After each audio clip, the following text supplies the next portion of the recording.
¿Qué onda, argonautas de la historia? ¿Alguna vez se han preguntado por qué existen pocos países ricos y por qué todo el resto son pobres? ¿O cuándo será el fin del capitalismo? Yo soy Ben y hoy te voy a resolver esas preguntas porque el tema del día de hoy es el sistema mundo según Wallerstein. Immanuel Wallerstein es un científico social que ha escrito en 4 libros la historia global del capitalismo, desde sus orígenes hasta la actualidad, y en los que propone un nuevo modelo teórico para la explicación comprensiva y crítica del capitalismo. Y ese nuevo modelo teórico que Wallerstein propone es el sistema mundo. Se llama así porque el sistema mundo es la unidad de análisis que utiliza Wallerstein para explicar la historia del capitalismo. Es decir, el sistema mundo hace un análisis planetario y total, y no se queda nada más con el análisis de un solo estado-nación, sino que analiza cómo funciona el mundo mundial. Porque si no se analizara la totalidad y solo se hiciera el análisis de un país, se perdería de vista las dinámicas globales y no podríamos comprender cómo funciona el capitalismo. Porque recordemos, esas dinámicas globales supranacionales determinan e influencian en todos los hechos, fenómenos y procesos sociales de cualquier parte del mundo o de cualquier país, llámese como se llame. Wallerstein con el sistema mundo nos explica algo que ha defendido toda su vida, que el capitalismo es una estructura jerárquica, profundamente desigual y asimétrica, y que divide al mundo en 3 partes, como lo podemos ver en este círculo, diagrama o lo que sea.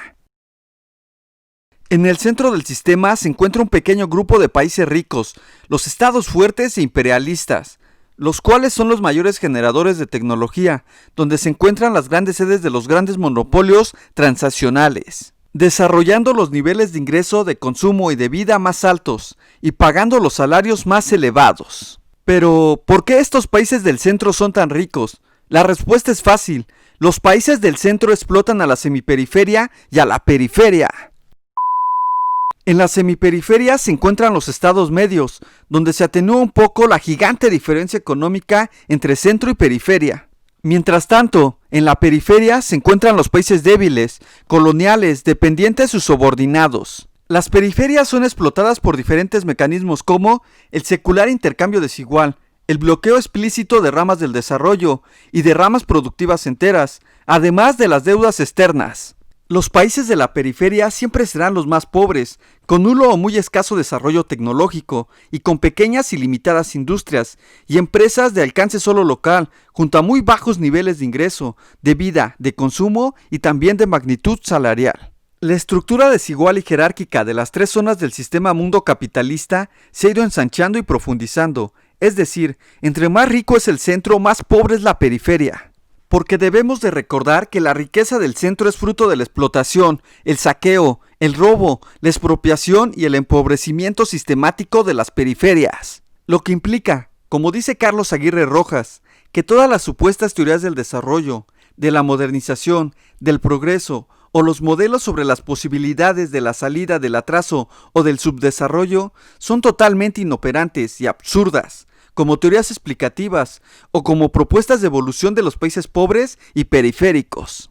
O sea que ya dejen de hablar de que los países pobres van a dejar de ser pobres o que están en vías de desarrollo, porque eso es ilógico, porque el sistema mundo capitalista necesita de que esos países siempre estén en la periferia para explotarlos y así abastecer el centro. Porque recordemos, las conquistas de las independencias políticas no disolvieron las relaciones de dependencia y explotación económicas, ni eliminaron totalmente diversas formas de dependencia social y de dominación cultural. Ahora les hablaré de la decadencia del capitalismo. Wallerstein hace un análisis crítico del siglo XX. Él defiende que existe un largo siglo XX, que empieza en 1870 y que probablemente podrá terminar aproximadamente en el 2050. Él dice que este largo siglo XX ha sido el siglo de la larga curva de la construcción, definición, afirmación y luego decadencia de la hegemonía norteamericana. Wallerstein comenta que con la Revolución Cultural Mundial de 1968 y con la crisis económica planetaria de 1972 al 73, se cerró esa hegemonía fuerte de los Estados Unidos y comenzó el proceso, lento pero indetenible, de la decadencia total de la hegemonía norteamericana. Basándose en los ciclos hegemónicos anteriores de la historia capitalista, que son el ciclo holandés del siglo XVII y el ciclo inglés del siglo XIX, Wallerstein puede analizar la actual fase de decadencia hegemónica norteamericana e incluso puede pronosticar que el casi seguro próximo vencedor de esta disputa de hegemonía debería de ser Japón. Eso si el capitalismo no estuviese ya en su situación de crisis terminal y definitiva.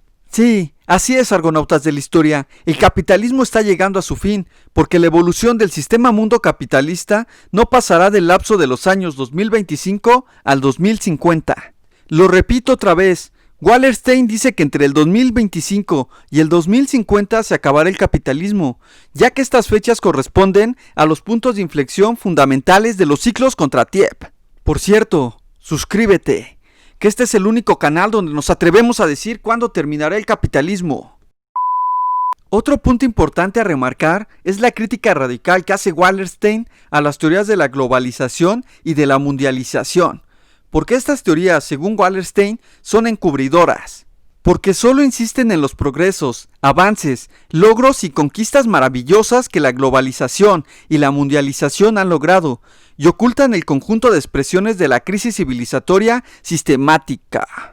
Además critica que esas teorías afirman que desde hace 30 años hemos entrado en una nueva etapa del ciclo de vida del capitalismo, una nueva etapa llena de innovaciones tecnológicas y de cambios sociales, que duraría los próximos 100 o 50 años. Sin embargo, como ya hemos visto, el análisis del sistema mundo nos dice todo lo contrario, ya que a partir de la Revolución Cultural de 1968 y de la crisis del 73, el sistema mundo capitalista ha entrado más bien en la etapa final de su ciclo histórico de vida.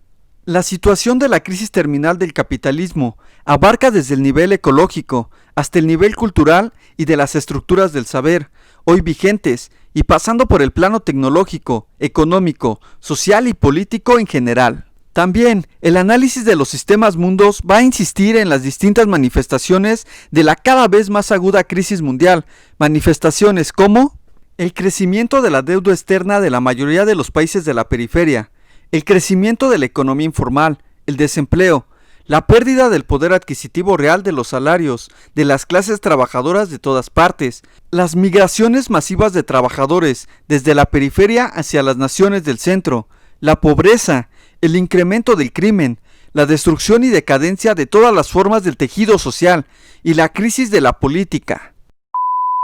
Por cierto, ya para terminar, Wallerstein se atreve a decir algo muy polémico, que todas esas sociedades llamadas socialistas no lo han sido y no podían serlo, pues al ser partes del sistema mundo como un todo, les era imposible escapar a su lógica esencial, a la que estaban fatalmente condenados a volver. Además, Wallerstein menciona que la Primera y la Segunda Guerra Mundial ha sido solo una larga guerra moderna de 30 años, estructurada en torno de la rivalidad Alemania versus Estados Unidos, y donde el ganador serían los Estados Unidos de Norteamérica. En fin, eso ha sido todo. Suscríbete al único canal donde reflexionamos la historia, dale a like, activa la campanita y comparte con los demás cómo funciona el mundo y... ¡nos vemos!